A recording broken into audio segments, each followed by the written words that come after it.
Mas a própria Bíblia tem uma passagem que diz que o homem é pó. E ao pó vai retornar. Exatamente isso. Então, o corpo, o Miguel corpo, o Miguel matéria, vai apodrecer. O Miguel matéria é composto de 60% a 70%, de acordo com a medicina, de água.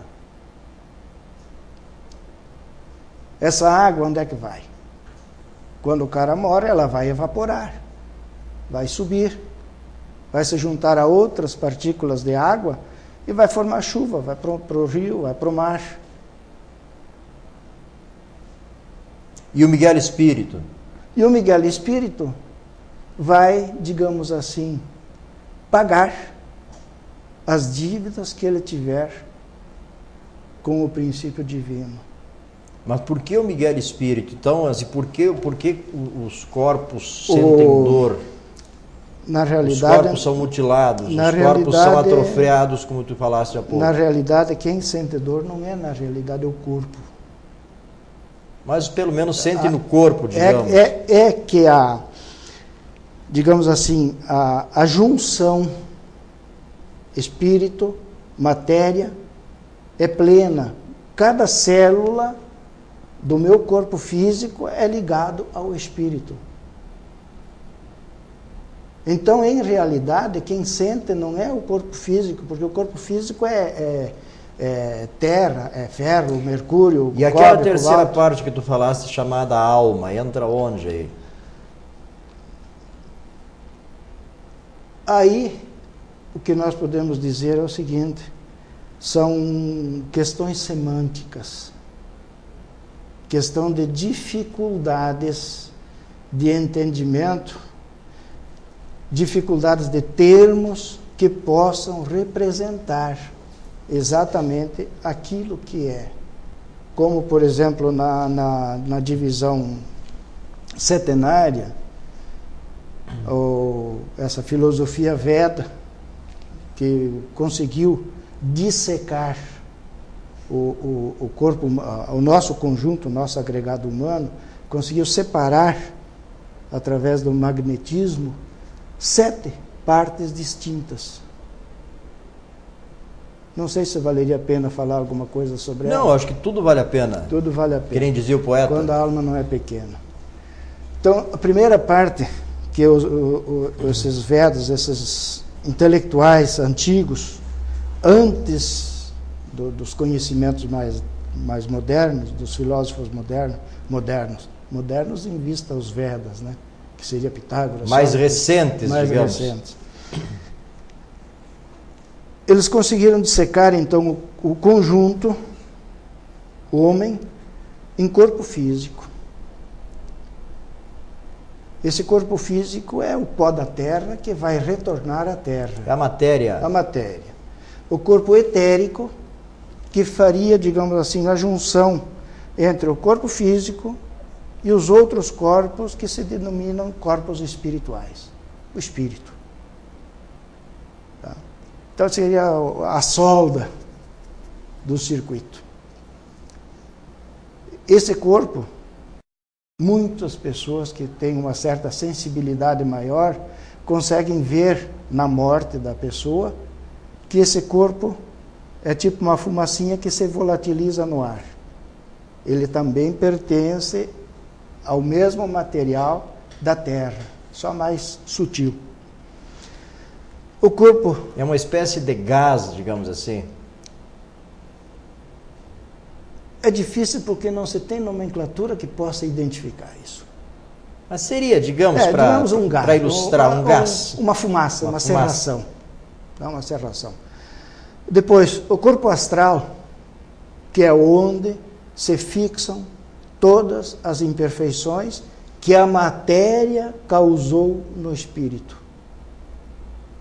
Em formas de pensamentos, em forma de atos, em formas de ações. Né? Tudo o que eu fizer vai estar impregnado de bem ou de mal. Não seria importa. A negatividade da pessoa, digamos assim?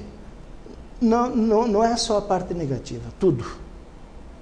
digamos assim, um filme constante da vida da pessoa. Está impresso... Memória. A memória está impresso nesse corpo astral. Depois vem o corpo mental inferior. Esse corpo mental inferior, ele tem a capacidade de identificar coisas palpáveis. Por exemplo, de olhos fechados, eu pego esse livro e o meu corpo mental inferior diz, é um livro. Você passar a mão em cima, vai dizer, opa, tem um gaúcho desenhado aqui. Esse é o corpo mental inferior. O corpo mental superior é o corpo das deduções lógicas. O raciocínio. O raciocínio lógico, o corpo das filosofias, dos conhecimentos, da matemática. É o corpo que consegue, digamos assim, identificar a Deus, entender a Deus, mas não tem palavra para passar para o corpo físico, para a memória física. Porque nós temos a memória física e a memória do espírito. Tá? O corpo, ele só tem memória daquilo que ele viveu, do que ele vivenciou, do que ele sentiu. Só essa memória. É uma memória sensível, na prática, memória né? sensível. O espírito não. O espírito, ele tem dentro dele a memória desde o momento em que Deus soprou sobre ele a sua imortalidade. Alguns até dizem que isso tenha sido possivelmente há mais de 20 bilhões de anos. Eu não sei, não interessa. Né? O que interessa é saber que eu sou, como diz Jesus, Deus. Ok. Para completar ainda, o corpo búdico. Esse corpo búdico, eles não conseguiram identificar, mas não conseguiram, digamos assim, explicar exatamente o que era.